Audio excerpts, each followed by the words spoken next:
Primera de Tesalonicenses capítulo 4 y el verso 13. Vamos a hablar de la segunda venida del Señor, hermanos. Vamos a escudriñar en esta noche sobre la enseñanza o el tema de la venida del Señor, también la segunda venida del Señor Jesús. Muy bien, me parece si damos gracias a Dios y nos encomendamos. Señor y Padre bueno, le damos muchas gracias por este tiempo que nos presta, nos regala, Señor. Y estamos aquí, Señor, aprovechando, Señor, este momento de nuestras vidas, porque los días del hombre son cortos, Señor, y usted es quien dirige los pasos del hombre. Usted conoce, Señor, sus últimos pasos, y en tus manos están, Señor, nuestros días. Así es que estamos muy felices y muy contentos de poder participar de este tiempo de comunión, Señor, con usted por medio de su Espíritu y su palabra. Cada hermano que haya venido, Señor, de igual manera, haya venido con ese propósito y ese interés en su corazón. Gracias por lo que usted nos va a dar, Señor, en esta noche, y por los hermanos que no hayan podido venir, Señor, de igual manera. Señor, le pedimos que los guarde, los bendiga. Te pedimos todo en el nombre de Jesús. Amén. Y bien dice así la escritura que vamos a leer, la palabra del Señor dice en el versículo 13, ¿lo tiene? Amén. Dice así: Amén. Tampoco queremos, hermanos, que ignoréis acerca de los que duermen, para que no os entristezcáis como los otros que no tienen esperanza. Porque si creemos que Jesús murió y resucitó, así también traerá Dios con Jesús a los que durmieron en él. Por lo cual os decimos esto en palabra del Señor, que nosotros que vivimos, que habremos quedado hasta la venida del Señor, no precederemos a los que durmieron. Porque el Señor mismo, con voz de mando, con voz de arcángel y con trompeta de Dios, descenderá del cielo, y los muertos en Cristo resucitarán primero. Luego nosotros, los que vivimos, los que hayamos quedado, seremos arrebatados juntamente con ellos en las nubes para recibir al Señor en el aire, y así estaremos siempre con el Señor. Por tanto, alentados los unos a los otros con estas palabras. Capítulo 5, verso 1. Pero acerca de los tiempos y de las ocasiones, no tenéis necesidad, hermanos, de que yo os escriba, porque vosotros sabéis perfectamente que el día del Señor vendrá así como ladrón en la noche. En otras palabras, que nadie sabe el día que el Señor venga. Eso quiere decir que el Señor va a venir como un ladrón. Seguimos leyendo un poquito más. Dice, verso 3. Que cuando digan paz y seguridad, entonces vendrá sobre ellos destrucción repentina, como los dolores a la mujer encinta, y no escaparán. Mas vosotros, hermanos, no estáis en tinieblas, oiga esto, para que aquel día os sorprenda como ladrón. Porque todos vosotros sois hijos de luz e hijos del día. No somos de la noche ni de las tinieblas. Por tanto, no durmamos como los demás, sino velemos y seamos sobrios. Pues los que duermen de noche duermen, y los que se embriagan de noche se embriagan. Pero nosotros que somos del día somos sobrios, habiéndonos vestido con la coraza de fe y de amor y de la esperanza de la salvación como yelmo. Porque no nos ha puesto Dios para ira, sino para alcanzar salvación por medio de nuestro Señor Jesús el Cristo, quien murió por nosotros, para que ya sea que velemos o que durmamos, vivamos juntamente con Él. Por lo cual, animaos unos a otros y edificaos unos a otros, así como lo hacéis. Hasta ahí nada más. Así que hoy tenemos vigilia, hoy estamos velando. Le damos honor al nombre de vigilia. Bueno, así tome su asiento. Muy bien. Si es que somos hijos del día, somos hijos de la noche, no estamos en tinieblas, estamos en luz. Amén. Gloria al Señor Jesús. Bueno, vamos a entrar entonces al tema, hermanos, de acerca de la segunda venida del Señor. Mira lo que dice en Apocalipsis capítulo 1 y el verso 7. Yo les leo mientras lo encuentre. Dice aquí que viene con las nubes, y todo ojo le verá, y los que le traspasaron, y todos los linajes de la tierra harán lamentación por él. Sí, amén. Fíjese lo que ya nos va a ilustrar la Escritura acerca de la segunda venida del Señor. Primero vemos en la carta de los tesalonicenses que su venida va a ser muy notable. Cuando leímos que el Señor mismo, con voz de mando, con voz de arcángel, con trompeta de Dios, descenderá del cielo, nos está dando a conocer que en su venida va a ser un evento muy extraordinario, muy notable a un nivel, hermanos, que todo el mundo se va a dar cuenta cuando el Señor venga en las nubes. Vendrá con un evento de autoridad. No va a venir como vino la primera vez, como un cordero manso, como el Salvador de toda la humanidad, sino que viene como el Rey de Reyes y el Señor de Señores. Y en Apocalipsis capítulo 19, no estoy mal, dice que viene con su ejército celestial, millones de ángeles que vienen con el Señor en esa segunda venida.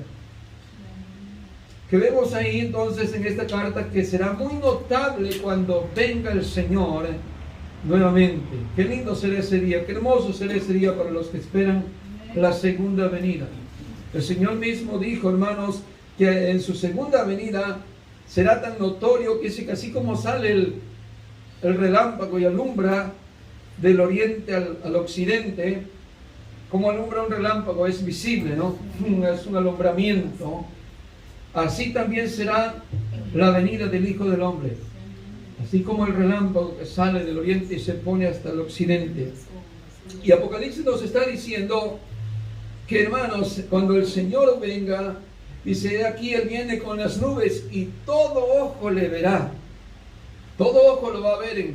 Cuando el Señor Jesús, mire, cuando resucitó, Él no se mostró a toda la humanidad. Dice que se mostró a los discípulos, se mostró a los 120, por ahí se mostró a muchas personas, pero no a tantos. Pero mira lo que acontecerá en su segunda venida.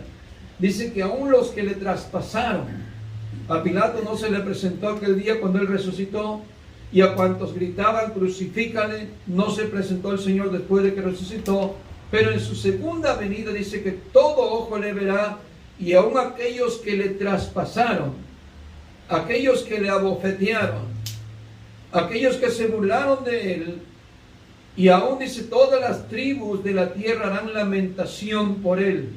El libro de Apocalipsis nos da una referencia que cuando el Señor venga, los impíos, los pecadores, los que no recibieron el Evangelio del Señor Jesús, querrán huir de delante del Señor, no querrán estar en pie, porque dirán, ¿quién podrá estar en pie delante del Hijo del Hombre? ¿Quién podrá soportar estar en pie? Y dirán a los montes, caigan sobre nosotros, y la muerte huirá de ellos, porque tendrán que estar delante del Señor en aquel evento, en aquel día, porque es su segunda venida, que habrá un gran acontecimiento en aquel día. Se va a llevar el acontecimiento de que la iglesia es levantada y viene el día del juicio final para todos aquellos que no creyeron en el Evangelio. Va a ser un evento extraordinario en aquel día. Muy hermoso, muy anhelado por los creyentes, pero sin duda muy aborrecidos por los que no quieren que venga Jesús nunca. Por los que no quieren hoy el Evangelio, los que no aceptan el Evangelio de Dios. Muy bien, así es que le voy a seguir introduciendo con más escrituras para que podamos ver acerca de su segunda venida, hermanos. Muy bien, en Mateo capítulo 24, si va conmigo ahí lo leemos. Mateo capítulo 24 y el verso 30.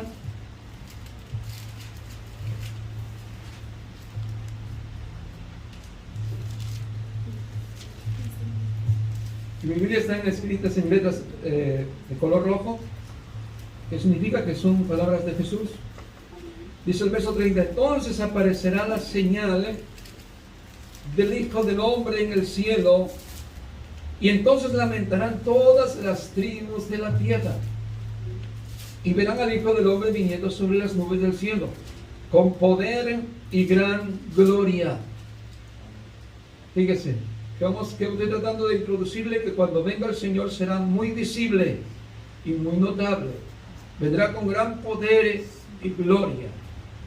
Viene, hermano, como el Rey de Reyes y el Señor de Señores, el Todopoderoso. Así vendrá en aquel día. Amén. Muy bien. Y sigue diciendo el verso 31, mira el acontecimiento que va a pasar en su segunda venida. Dice, y enviará a sus ángeles con gran voz de trompeta y juntarán a sus escogidos. Mire, aquí va a ser el tiempo cuando el Señor venga por la iglesia, lo que conocemos como la boda del Cordero. Dice que enviará a sus ángeles con gran voz de trompeta y juntarán a sus escogidos de los cuatro vientos, desde un extremo del cielo hasta el otro.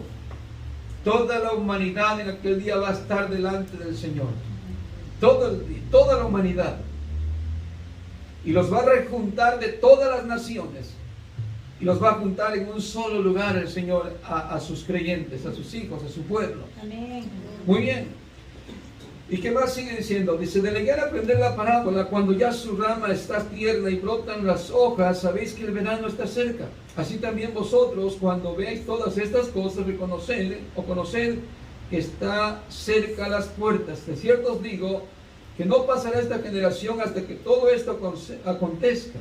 El cielo y la tierra pasarán, pero mis palabras no pasarán. Y aquí está el verso 36, que es muy importante. Pero el día y la hora nadie sabe. Esto es muy importante que hoy al escudriñar esto, al aprender esto, nos demos cuenta de muchas teorías y muchas, vamos a decir, falsas ideologías que han habido durante la historia, digamos, del cristianismo y cosas que no están dentro del cristianismo, pero que hubo muchos que creyeron atinarle a una fecha y profetizaron alguna fecha, calcularon alguna fecha de la segunda venida del Señor y lamentablemente no aconteció. ¿Qué quiero decir con eso? Que se trató de tal vez sacar cálculos en la Biblia, pero la Biblia no nos da fecha acerca del día que el Señor Jesús va a regresar nuevamente. Sabemos que va a volver, pero no sabemos el día, no sabemos el mes, no sabemos el año. Y Jesús mismo lo está diciendo en el verso 36, pero el día y la hora nadie lo sabe, ni aun los ángeles de los cielos, sino solo mi Padre. Así es que, entendiendo esto, podemos vivir en paz cada día. Porque luego pasa ahí que cuando los que han predicado sobre una venida con un tiempo y fecha, lamentablemente han llegado a poner a la gente asustada, a llegar a una desesperación porque ya viene dentro de 3 años, 2 años, 1 año, falta poco, y la gente llega a un estrés y una desesperación. Pero la palabra del Señor no es para darnos ese estado de angustia, de desesperación, de inseguridad. La palabra del Señor nos trae paz, nos trae seguridad y nos trae confianza para vivir, hermanos, una vida plenamente en el Señor. Así el mundo, hermanos, vaya de mal en peor, nosotros vivimos en paz porque Dios nos ha dado paz a nuestra vida. Sin Cristo no teníamos paz, pero hoy con Dios tenemos paz y tranquilidad. Decimos amén. Muy bien, sigue diciendo el verso 37. Mas en los días de Noé así será la venida del Hijo del Hombre. Veamos esto. ¿Qué significa en el día, como en los días de Noé? Dice, porque como en los días antes del diluvio estaban comiendo y bebiendo, casándose y dándose en casamiento hasta el día que Noé entró en el arca. Y no entendieron hasta que vino el diluvio y se los llevó a todos. Así será también la venida del Hijo del Hombre. Entonces estarán 2 en el campo, el uno será tomado y el otro será dejado. Muy bien, hoy vemos eso hoy en día, mucha gente no cree en el Evangelio, se anuncia, se predica, pero ellos siguen en su vida casándose, negociando, vendiendo, comprando, y no les importa lo eterno, no les importa lo espiritual, lo toman en poco. Y así como pasó en el tiempo de Noé, no creyeron al anuncio, por 120 largos años, no creyeron, hoy ya llevamos más de 2000 años de que se ha predicado el Evangelio del Señor Jesús, Y la humanidad sigue como en los días de Noé, sin creer, sin arrepentirse, sin convertirse, y siguen viviendo su vida en el mundo, en el pecado, y separados de Dios, aborreciendo a Dios. ¿Qué les va a acontecer? Lo mismo que aconteció en el tiempo de Noé. Dice que estarán dos, fíjese cómo va a ser en el día de su venida. Dice, entonces estarán dos en el campo, uno será tomado y el otro será dejado. Muy bien, esto nos da una explicación que cuando el Señor Jesús venga, a unos los va a levantar, que es el arrebatamiento de la iglesia, pero otros serán condenados. Irán al castigo eterno, irán al lago de fuego que ha sido preparado para Satanás y sus ángeles, no para la humanidad. Pero por causa de no creer en el Evangelio, el Señor en aquel día también les dará el juicio de condenación porque no creyeron al amor de la verdad. Eso fue lo que aconteció en el tiempo de Noé. No es que se quedaron ahí a vivir más la vida. Cuando fue el diluvio fue el juicio de Dios y salvó a los que estaban dentro del arca, y los que se quedaron fuera del arca llevaron el juicio de Dios, el castigo de Dios, y perecieron en aquel día. Y aunque tocaban tal vez la puerta queriendo entrar en el arca y gritaban tal vez a Noé, ábrenos la puerta, dice la escritura que el que cerró la puerta fue Dios. Va a llegar el día también acá, cuando el Señor venga, que se va a acabar el tiempo de Dios, la paciencia de Dios, para todos aquellos que hoy viven sin Dios y no aprovecharon su tiempo y no reconocieron sus pecados, su estilo de vida apartado de Dios. Y en aquel día será tarde cuando el Señor venga en su gloria, porque ya no viene como Salvador, viene como juez, viene como el Rey de Reyes a traer juicio y para regir, dice la Escritura, con vara de hierro a todas las naciones. Muy bien. Sigue diciendo el 41, dos mujeres estarán moliendo en un molinillo, la una será tomada y la otra será dejada. Nuevamente estamos hablando del arrebatamiento de la iglesia. Estamos hablando de los que no van a entrar en el reino de Dios, serán juzgados y condenados en aquel día. No es que se van a quedar todavía aquí a vivir la vida. No se van a quedar todavía. Cuando el Señor venga será el tiempo del fin de todo. Cuando en su segunda venida es el tiempo final de todo. Por eso leemos en Apocalipsis que el sol, dice, dejará de dar su luz. Las estrellas caerán del cielo, dando a entender que se acabó el tiempo de su servicio en esta era. Dios creó las cosas que conocemos como luminares, la luna, las estrellas en la noche, el sol para el día, para que alumbren, y todo lo demás para estaciones, fechas y todo lo que el Señor ha puesto. Pero cuando venga Él en su segunda venida, se acabó el tiempo de la función de los astros que hoy conocemos en el universo. No es que van a caer literalmente, que van a caer las estrellas del cielo a la tierra, eso es imposible. Una estrella es mucho más grande que la tierra, pero eso es simbólico, que ya terminó, tuvieron su tiempo de cumplimiento y el sol no va a dar más su luz. ¿Por qué? Porque la misma palabra del Señor dice que cuando estemos con el Señor Jesús no va a haber necesidad de sol, porque Él mismo nos va a iluminar. No hay más noche cuando estemos delante de Él. No va a haber más tristeza ni necesidad de luz, porque el Señor mismo nos alumbrará. Entonces, no es que la gente se va a quedar aquí, la iglesia se levanta y los demás siguen por ahí viviendo su vida. No, hermano. Cuando venga el Señor es el tiempo del juicio, es el tiempo del fin de toda esta era. Muy bien. Verso 42. Dice, velad pues, porque no sabéis a qué hora ha de venir vuestro Señor. Pero saber esto, que si el padre de familia supiese a qué hora el ladrón había de venir, velaría y no dejaría minar su casa. Por tanto, también vosotros estad preparados, porque el Hijo del Hombre vendrá a la hora que no pensáis. O sea, nuevamente, no hay fecha, pero hay que estar preparados. ¿Se entiende? Hay que estar velando. No hay que dormir como los del mundo que duermen. Ellos están dormidos. Ellos están en tinieblas. Pero la iglesia, los hijos de Dios, no están en oscuridad. Viven con temor, viven en la voluntad de Dios, viven cada día en santidad porque sabe que está esperando a su Señor. Por eso dice, ¿quién es aquel siervo prudente? Sigue diciendo aquí, ¿quién pues es el siervo prudente, el cual su Señor puso sobre su casa para que les dé alimento a tiempo? Bienaventurado aquel siervo al cual cuando su Señor venga le haya haciendo así.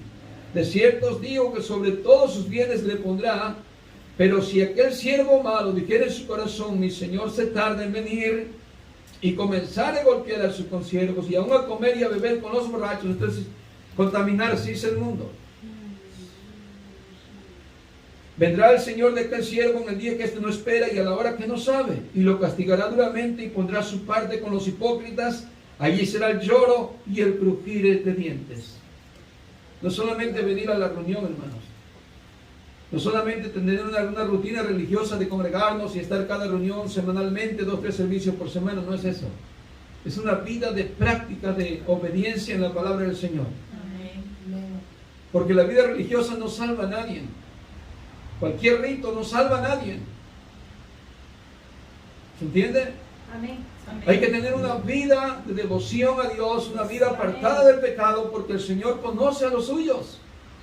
A Dios no lo podemos engañar, ni tampoco nos podemos engañar a nosotros mismos. ¿Cierto? Fingimos tal vez que somos salvos o que somos hijos de Dios, pero nuestra misma conciencia nos da testimonio si estamos viviendo mal delante de Dios. Y dijo el apóstol Pablo, si aún nuestra conciencia no os redarguye, poderoso es Dios para redarguirles de pecado. Es que no es perder el tiempo, hermano, venir a una reunión, es estar vigilando, es estar preparado. ¿Por qué? Porque el Señor mira nuestra conducta de vida y que no debemos contaminarnos con el mundo. Porque mucha gente puede decir, oiga, eso tiene muchos años que la gente está diciendo, mis abuelos dijeron, ya viene el Señor, ya va a venir. Y han muerto generaciones y el Señor no ha venido. La misma palabra del Señor dice eso. Que algunos dirán, ¿dónde está su advenimiento? Tanto se ha profetizado y predicado, ¿y dónde está acerca de su venida? Lo que pasa es que el Señor es lento para la ira, hermano, y tiene tanta misericordia, dice hermano en su palabra, que Él no quiere que nadie se pierda, sino que todos procedan al arrepentimiento. Y aquí vemos la paciencia de Dios, que si no ha venido, es porque tiene compasión de la humanidad. Si Él hubiera querido, Él es soberano, Él ya hubiera venido. Pero que tal me hubiera tocado en el tiempo donde yo estaba separado y sin Dios, se hubiera perdido mi alma, o se hubiera perdido tu alma, pero Dios es compasivo. Dios es muy misericordioso, y si por algo no ha venido, no es porque está retardando su venida o que alguno los tenga por tardanza, sino que el Señor es paciente para que nadie se pierda, sino que todos procedamos al arrepentimiento, a ver si nos da oportunidad antes de su venida o antes que muéramos, porque somos limitados de días. No tenemos la vida eterna ni tampoco comprada.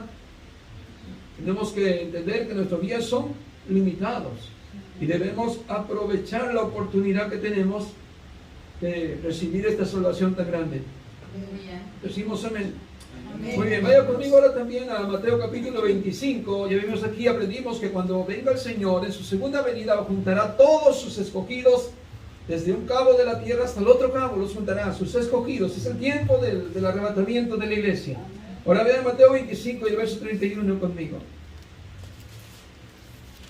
Dice aquí, juicio de las naciones. Es el mismo acontecimiento, la misma fecha cuando sea el arrebatamiento de la iglesia, o las bodas del Cordero. Dice aquí, juicio de las naciones.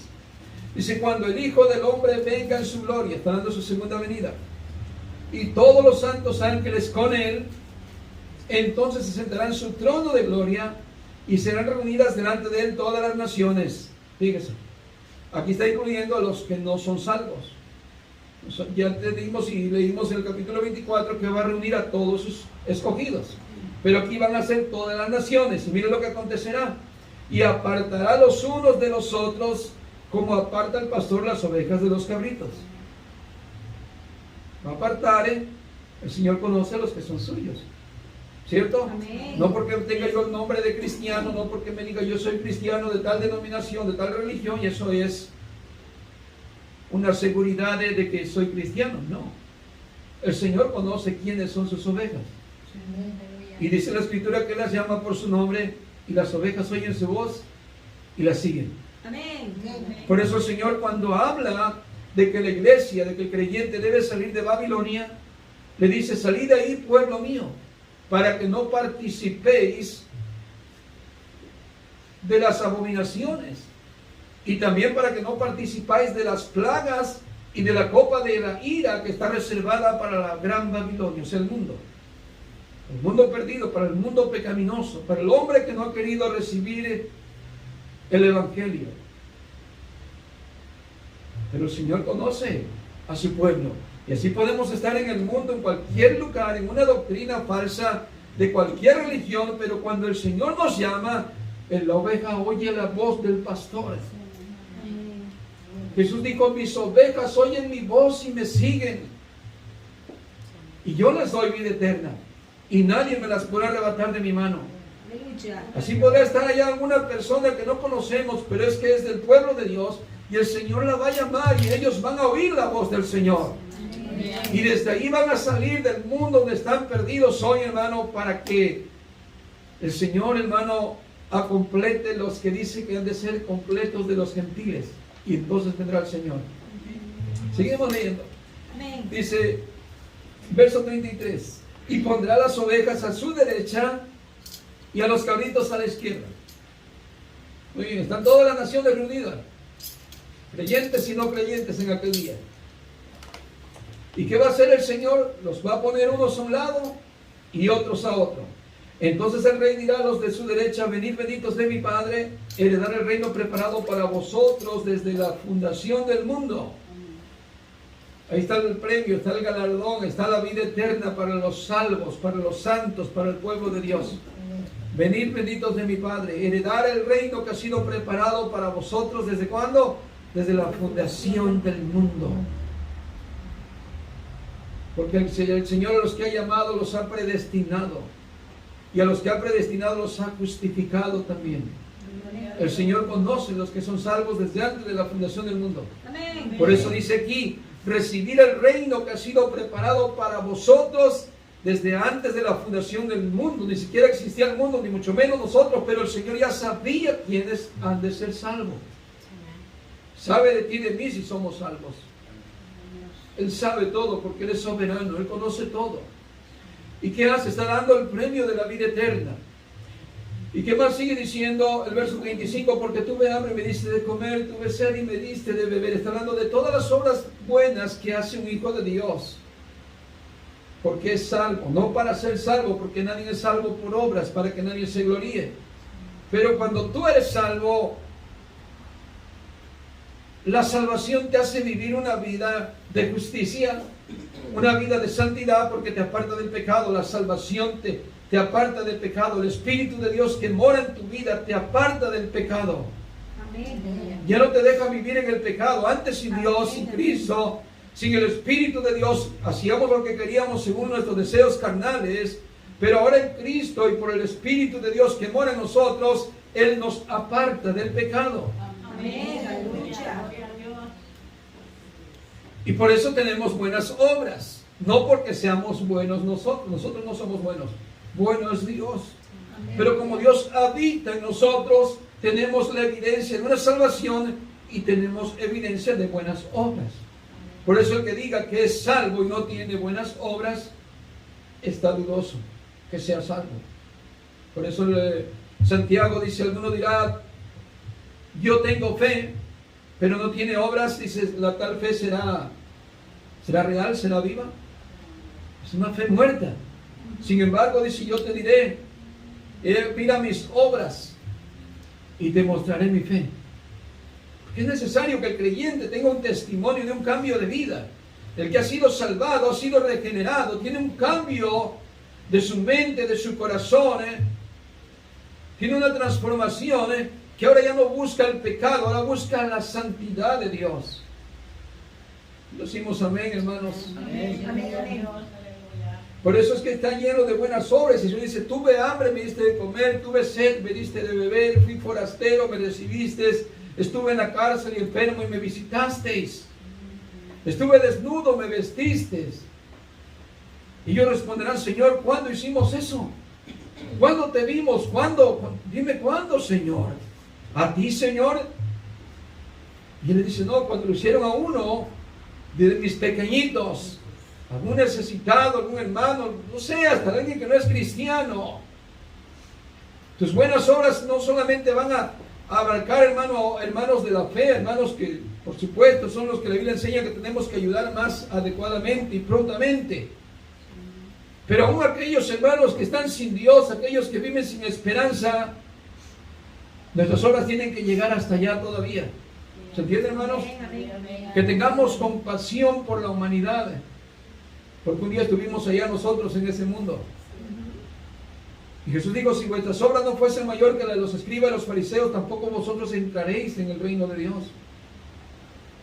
Si no tuviéramos compasión y misericordia, no entraremos en el reino. Y no es porque sea la salvación por obras, sino que es la evidencia de que la salvación está en nosotros. No somos solamente apariencia, una vida religiosa, una vida falsa. Muy bien, sigue diciendo, entonces verso 41, entonces dirá también a los de la izquierda. Fíjese, es el mismo evento en la segunda venida. Está el premio, está el galardón, está el arrebatamiento de la iglesia o las bodas del Cordero, como usted quiera decirlo, lo mismo, pero también está el evento del juicio, de la condenación, el tiempo del fin. Dice el verso 41, entonces dirá también a los de la izquierda, estaban los cabritos, apartaos de mí, malditos, al fuego eterno preparado para el diablo y sus ángeles. Porque tuve hambre y no me diste de comer, tuve sed y no me diste de beber, fui forastero y no me recogiste, estuve desnudo y no me cubriste, enfermo y en la cárcel y no me visitasteis. Entonces también ellos le responderán diciendo, Señor, ¿cuándo te vimos hambriento, sediento, forastero, desnudo, enfermo o en la cárcel y no te servimos? Entonces le responderá diciendo, de cierto os digo que en cuanto no lo hiciste a uno de estos más pequeños, tampoco a mí lo hiciste. Irán estos al castigo eterno y los justos a la vida eterna. Aleluya. Gloria a Dios. Miren, hermanos, vemos claramente que en la segunda venida del Señor va a tener este acontecimiento, ambos acontecimientos. Es el tiempo del fin, hermanos, cuando el Señor venga. Ya no hay más. Ya no hay más, hermanos. Por eso sí es bueno estar preparados. Porque no sabemos en qué momento el Señor se le puede, no sé cómo decir la palabra, te puede decir mañana o hoy mismo. ¿Quién le va a impedir que Él venga? ¿O quién le va a decir detente? Pero sí es bueno que estemos atentos y preparados. Porque en aquel día, hermano, como dice la Escritura, será el llanto y el crujir de dientes para muchos y para la mayoría. Porque los que se salvan son pocos. Jesús dijo, estrecho es el camino que lleva a la vida eterna, pero ancho es el camino que lleva a la salvación, y muchos, la mayoría entran por ellos. Por eso dice, esforzaos por entrar por la puerta estrecha. Señor, son pocos los que se salvan, dijeron los discípulos. Pues esforzaos, esfuércenlos, dice, esfuércenlo para que entren. Porque no es fácil entrar en el camino de la salvación. Hay que dejar de pecar, hay que dejar de hacer lo malo. Hay que ser santo, dice la Escritura. Amén. Santo es apartado del pecado, de una vida pecaminosa, eso es santo, no que llegamos a ser como Dios, sino que nos apartamos del pecado para vivir para Dios. Esa es la palabra santo. Ya no vivo yo para vivir y complacer los deseos de mi carne ni el mundo, sino que vivo para complacer y hacer la voluntad de nuestro Dios. Muy bien. Así que vamos aprendiendo que en su segunda venida vemos el acontecimiento, hermanos, del arrebatamiento de la iglesia, que recibe, hermanos, la salvación, la vida eterna, pero vemos también el juicio para todos los que no recibieron el amor de la verdad. Mira, hermano, hay hombres que dieron fechas de la segunda venida del Señor, tal vez usted ya sabe de algunos de ellos. Le voy a pasar un poco de información. Un hombre llamado Guillermo Miller en el 1782 a 1849. Fue un predicador laico, bautista, militar, campesino y jefe cívico local en Lowhampton, en el este de Nueva York. Ahí vivió este hombre. Y este hombre sacó estudios y cálculos del libro de Daniel, de las profecías de Daniel, de las semanas de Daniel, y un estudio. Sacó su estudio bíblico y él empezó a predicar el eminente segundo regreso de Cristo, que sería en el año 1843. De por ahí usted luego agarra la información en el internet de este hombre y usted va a ver que él predijo la segunda venida del Señor. No fue el único. ¿Y qué pasó? Resultó que la gente empezaron a oír el mensaje, se regó hasta países como la India, se regó a varios países. Mucha gente empezó a creer en esta venida del Señor Jesús, o de esta idea de este hombre, de Guillermo Miller. La gente empezó a vender sus casas, a vender sus terrenos, y ya para qué queremos tener más si el Señor viene. ¿Se entiende? Amén. Lamentablemente esto no pasó, y bueno, no hubiera sido bueno si el Señor ya hubiera venido, no sé. Pero ¿qué pasó? Se hizo, hermanos, una triste historia. No vino el Señor en su fecha que ellos dijeron. Luego su ayudante corrigió y dijo, no, va a venir el siguiente año. Recalculó y dijo, no es en el año 1843, va a ser en el 1844, el 22 de octubre. Recalculó, según él. Eso es lo malo, hermanos, de dar una mala interpretación a la palabra de Dios. Y nos ponemos a sacar cosas que no están en la Biblia. ¿Se entiende? Si Jesús hubiera querido dar la fecha exacta, lo hubiera escrito sin tanto andarle rasqueteando y calculando, ¿se entiende? Pero Jesús lo dijo claramente por varias ocasiones. Nadie sabe el día ni la hora. Nadie sabe. Así que, ¿qué tenemos que andar investigando la fecha? No. Tenemos que estar listos. Tenemos que estar viviendo para el Señor cada día. Amén. Eso es lo que nos interesa y lo que nos debe de importar. Porque el Señor, Él va a venir de todos modos. Eso lo sabemos. Eso es lo que importa. Que el Señor va a venir, pero que tenemos que estar velando. Velando cada día. Muy bien. Otro hombre que también existió es un tal Jean algo así, Jean de Roquetalir, algo así, 1370, también que predijo que vendría en esa fecha. Otro que dijo que vendría en 1504, un tal Sandro Botticelli. Otro en el 20 de febrero de 1524, un tal Johannes Stoffer. Otros en 1524 y 1526, un tal Tomás Mutzel. Bueno, yo sé que leímos hace un momento las palabras que Jesús dijo, aprended de la higuera, cuando sus ramas ya brotan y empiezan a salir sus retoños. Aprender que el tiempo está cerca, a las puertas. Es ahí donde muchos han malinterpretado también la escritura aún en este tiempo. Digo, otros lo hicieron con los estudios de Daniel y las profecías y las 70 semanas y todo eso. Y les falló el cálculo. Pero hoy en día los más recientes que han también sacado su conteo han tomado esto como que Jesús está tratando de decir más o menos una fecha y aprender de la higuera. Cuando sus ramas brotan, o sea, y ya la gente empieza que es una fecha, un cálculo. Y muchos han tomado que la higuera es Israel. Israel no es llamado en la Biblia como la higuera. No.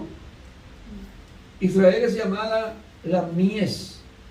Dijo el Señor en el Antiguo Testamento que Él plantó una mies buena, la cultivó, la cercó, la regó, la abonó, para que diera buena mies, buenas uvas. Pero resulta que su viña, es Israel, se hizo un viñedo silvestre y dio uvas amargas, agrias. Entonces Israel no es la higuera. La higuera es otra cosa. Bueno, cuando Jesús se refirió aquí, se refirió literalmente a los árboles. Cuando veas que están ya señales, pero no para un conteo. ¿Qué pasa? Muchos han sacado conteos que Israel se hizo nación en 1948, algo así, 1949, dicen otros.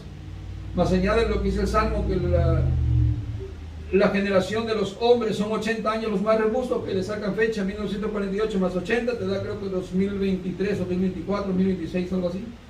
Y hay quienes han sacado fecha, no sé si un hombre que se llama Armando Alducín, no sé si lo conocen, parece que dio fechas y se equivocó lamentablemente. Y no ha sido el único, han sido muchos. ¿Pero por qué? Porque están tratando de sacar algo que no está en la Biblia. Y ahí es donde nos hace, hermanos, falta tener, digamos, más mejor discernimiento y entendimiento de la palabra del Señor. Y no tratar de buscar algo que no está. ¿Se entiende?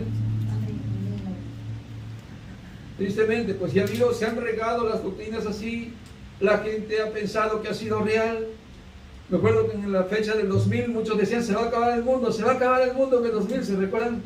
Y se hizo un escándalo a nivel mundial, todo el mundo queriéndose esconder en lugares, comprando comida para esconderse también. Y no, porque nadie sabe ni el día ni la hora. Solamente eso está en la potestad de Dios, hermanos. Amén. ¿Cierto? Muy bien. Pero más adelante, hermanos, en 1830 hubo un hombre llamado John Nelson Darby. No sé si han oído de él, si no, anótelo. Si tiene algo que anotar, anótelo y se le quede ahí para que usted lo investigue. John Nelson Darby fue un predicador y profesor bíblico anglo-irlandés. Y es considerado el padre del dispensacionalismo moderno y futurismo. Usted luego lo lee ahí su biografía en internet y va a ver quién es él. Este hombre, hermanos, tuvo un método también novedoso de interpretación del dispensacionalismo que trató de destacar de que el número 7 era muy importante, muy simbólico, y él creó lo que se llama las 7 dispensaciones. Por eso se le llama el padre del dispensacionalismo. Y saca las dispensaciones: el Edén, Noé, Moisés, los gentiles, Israel, y no sé cuáles son los otros, pero él trata de sacar 7, y con ese conteo de 7 le calcula también más o menos el tiempo de la segunda venida. Bueno, otro hombre que igual se dejó llevar por sus ideas, por una mala interpretación, pero también este hombre, hermanos, decía que, o consistía su enseñanza en un literalismo estricto. Por ejemplo, número 1 decía que la separación de Israel y la iglesia son dos pueblos distintos de Dios. Fíjese, cuando la Biblia nos dice en Primera de Pedro, capítulo, Primera de Pedro 2:9, mas vosotros sois real sacerdocio, pueblo santo, pueblo adquirido por Dios. Amén. ¿Sí? Sí, amén. Que nos sacó de las tinieblas a la luz admirable para que anunciase las virtudes de aquel que nos llamó, ¿verdad? Amén. Pero no es que sean dos pueblos. Hoy Israel no es el pueblo de Dios. Fue el pueblo de Dios, que Dios le encomendó anunciar el Evangelio, lo que hoy es la iglesia que anuncia el Evangelio. Hoy Israel, por ejemplo, usted mira el lesbianismo, el homosexualismo que levantan la bandera en Israel. Están queriendo hacer una ley en Israel para incriminar a los cristianos, a los que prediquen el Evangelio. Si usted predica el Evangelio en Israel, se está tratando de hacer ley que usted vaya a la cárcel, sea castigado. Y eso es Israel hoy en día. Israel literalmente no es el pueblo de Dios. Es israelita, el verdadero israelita, el judío, el que es circuncidado en su corazón. Dijo el apóstol Pablo, no todos son israelitas por descender de Israel. El verdadero judío es el del corazón, el de la circuncisión del corazón, Amén. no de la circuncisión en la carne. Yo sé que hemos traído costumbres de, hermano, hay que orar por Israel, como idolatrar a Israel. No, hoy es la iglesia de Dios. Y la iglesia, el pueblo de Dios, es de todas las naciones de la tierra, tanto gentiles como griegos, judíos, y no hay acepción de personas. Hay un solo pueblo, pero este hombre Darby dijo que son dos naciones y que son dos pueblos de Dios. Hizo una separación. ¿Qué más hizo? Hizo también, hermano, la separación de un rapto o el arrebatamiento de la iglesia, que estábamos hoy estudiando, y también de la segunda venida. Hizo una separación así. Ok, hay dos naciones, hay dos pueblos de Dios. Israel es uno y la iglesia es otro. Y en la segunda venida dijo, va a haber dos eventos. Uno va a ser el arrebatamiento, que Jesús viene, levanta a la iglesia, se lleva a la iglesia, no toca tierra Jesús, luego viene nuevamente con la iglesia, con los santos, y viene a juzgar a la tierra, viene a juzgar a los pecadores. Esa fue la idea de este hombre John Nelson Darby. Yo sé que tal vez para ustedes va a ser novedad, va a ser noticia, va a ser algo nuevo, pero no es nuevo. Pero si así nos los enseñaron, para nosotros, incluso yo igual, no tiene mucho, pero lo aprendí. Sé que es novedad para ustedes, pero les sugiero que lo traten de investigar. Por eso les estoy dando la información, para que no digan que les estoy tratando de vender un evangelio diferente ni inventándole algo. John Nelson Darby se llama él. Usted lo puede notar ahí, si no yo le doy su nombre al ratito y lo busca en su biografía. ¿Qué leímos hoy en la escritura acerca de su venida? Que cuando el Señor venga, será muy notable, será el evento de que el Señor levanta a la iglesia, entra al reino de la vida eterna, los salvos, y también es condenado todos los impíos en aquel día. ¿Qué quiere decir eso, hermanos? Que no hay dos formas de la segunda venida del Señor, sino solamente una sola venida. Una sola forma. Cuando Él venga, todo ojo le verá. Cuando Él venga, lamentarán los que le traspasaron. Cuando Él venga por segunda vez, que va a ser muy notorio porque viene con poder y gloria, en aquel día será el evento de la salvación y será el evento de la condenación. Por eso vimos que uno será tomado y otro será dejado. Simbolizando que unos serán arrebatados para vida eterna, pero otros serán condenados. Luego por ahí nos han vendido un arrebatamiento de Hollywood, de película. Los artistas de Hollywood nos han hecho una película de la segunda venida. Dramas de que va un piloto manejando, va un chofer manejando y hay un caos en el mundo. Se salen los cuerpos de los pilotos y no, se forma un caos. Nos han hecho una película estilo Hollywood y hemos creído esa fantasía. Oh, mira cómo la iglesia arrebató, pero el mundo siguió su vida, el mundo siguió su rutina. Y ya luego los predicadores han puesto más. Hermanos, si te quedas en el arrebatamiento, después va a aparecer el anticristo, y después, si no confiesas que eres cristiano, vas a perder tu salvación. O prefieres morir por Cristo, o te van a matar porque te va a perseguir el anticristo, y vas a perder la salvación si niegas a Cristo. O sea que me está diciendo el predicador así, que si yo prefiero dar mi vida, yo voy a salvarme yo mismo. Entonces ya en vano fue el sacrificio de Jesús. Si eso es así, que yo me salvo a mí mismo, pues que me maten. Pero la salvación no es por mí. La salvación es por Él, que Él murió en la cruz, que Él derramó su sangre. No hay tal cosa de que la gente se va a quedar a vivir todavía por otro poco de tiempo. Cuando Jesús venga es el tiempo final de todas las cosas. Sí, amén. Se termina el tiempo, hermanos, cuando Él venga. Es el tiempo de todo. Simplemente que no hemos sido bien enseñados. Lo digo por mí. No sé si usted ya lo sabía. Lo digo por mí porque he pasado por estas cosas. Y creí muchas cosas. Como lo del chip.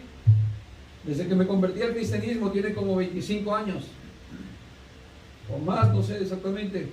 Ahorita en este momento no me acuerdo, pero desde que yo me recuerdo que empecé a ir a la iglesia cristiana, ya los predicadores ya predicaban del chip. Esa es la marca de la bestia, decían. Ya en Europa se está moviendo el chip. Y esa es la marca. ¿Y dónde está? Esa no es la marca de la bestia. Luego decían, no es el Papa, no, que es el príncipe y no sé qué más. Y puras cosas que no son bíblicas. ¿Se entiende? Pero claro, asustaban a la gente. Gritaban, Cristo viene ya. Y ya viene. Y la gente, ay, yo qué hago aquí, una vez me entrego, me convierto, porque si no me voy a quedar. O sea, la gente se convertía por miedo, como lo que hizo este Guillermo Miller. El Señor viene dentro de 3 años, dijo su primera profecía, y la gente dijo, oh, pues ya viene, vendamos todo. Quedaron en la ruina la gente que vendieron sus casas, vendieron sus terrenos, se llevaron un gran chasco. Creo que así se llama, el gran chasco, se llama su idea, esa versión que salió, porque se llevaron un gran chasco. De ahí después nace esta Elena de White, igual empieza con sus profecías, escribe libros y hace un montón de sinnúmeros de falsas doctrinas, y nace la iglesia adventista. Esa es otra historia, eso no lo voy a compartir ahora. Pero Elena G. de White estuvo en ese evento de Miller y se quedó decepcionada porque Jesús no vino en ese tiempo. Eso es para otro día. Pero ¿qué aprendemos hoy, hermanos? Que si el Señor va a venir, hermanos, debemos estar tranquilos y en paz. Amén. En paz, hermano. La palabra de Dios es para que me traiga paz. Allá los que no tienen a Dios, lo que tienen, hermano, el mundo, el caos, ellos viven en incertidumbre. Ellos no saben a dónde van a ir cuando mueran. Nosotros sabemos a dónde vamos a ir cuando muramos. Por eso empezamos leyendo en 1 Tesalonicenses que dijo, hermanos, que no estemos tristes cuando alguien duerma, ¿de cierto? Dice, hermano, tampoco queremos que ignoréis acerca de los que duermen. ¿Cómo dice? Para que no entristezcáis como los otros que no tienen esperanza. O sea que los que murimos como cristianos, si muere usted, si muero yo, pues, lógicamente que no me voy a poner a danzar y decir, ay, qué bueno que ya se murió la hermana Margarita o la hermana Carmen. No, en ningún momento me da tristeza, uno hasta llora de tristeza, ¿no? Pero lo que quiere decir es que hay consolación, hay esperanza. Amén. Nosotros tenemos una esperanza viva. No vivimos hermano, en oscuridad, no vivimos en inseguridades, vivimos en paz. Amén. Tenemos paz para con Dios. Amén. Ninguna condenación hay para los que están en Cristo Jesús. Amén. Me puedo acostar tranquilamente hoy, y si ya mañana viene el Señor, hermanos, es bienvenido. Y si se tarda 20,000 años más y me toca morir, hermanos, voy a morir para el Señor. Amén. Por eso leímos que si velamos o estemos vivos cuando el Señor venga, hermanos, de todos modos viviremos para el Señor. Si dormimos y morimos, hermanos, es ganancia también, no es pérdida. Se duele en lo físico, en lo humano, en lo sentimental, se duele, hermanos, es normal. Pero hay una esperanza viva. Cuando moramos, hermanos, el Señor nos va a dar un descanso. Y aquel día cuando Él venga, seremos los primeros que seremos levantados. Amén. Serán los primeros, no vamos nosotros, los que estén vivos, dice que no se van a adelantar, sino que primero los que estén muertos en Cristo Amén. serán levantados y luego nosotros. Quiero que terminemos con 1 Corintios capítulo 15 y el verso 51.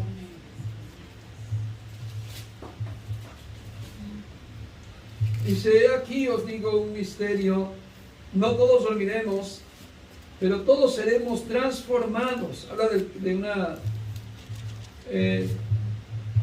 una transición de un cuerpo terrenal a un cuerpo celestial en el contexto. Así que si no todos vamos a morir, dice el apóstol Pablo, tal vez tenía la esperanza de que iba a estar vivo cuando el Señor viniera. Y le voy a decir algo más como dato, cuando ellos predicaban, solo predicaban la segunda venida del Señor. La segunda venida del Señor. Esas eran sus predicaciones.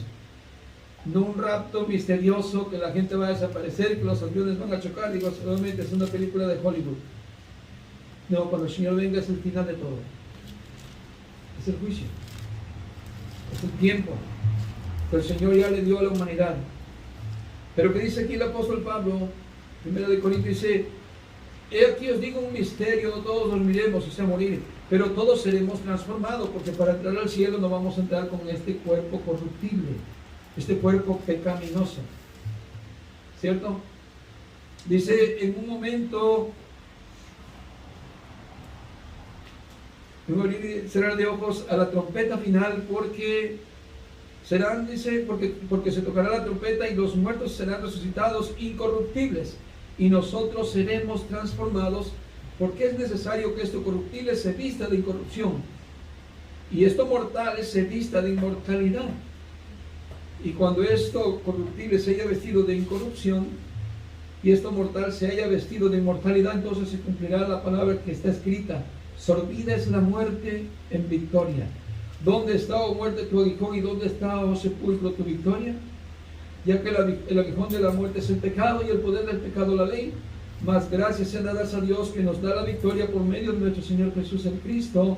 Así que, hermanos míos, amados, estar firmes y constantes, creciendo en la obra del Señor, siempre sabiendo que vuestro trabajo en el Señor no es en vano. Aleluya. Alentémonos, hermanos, cada día.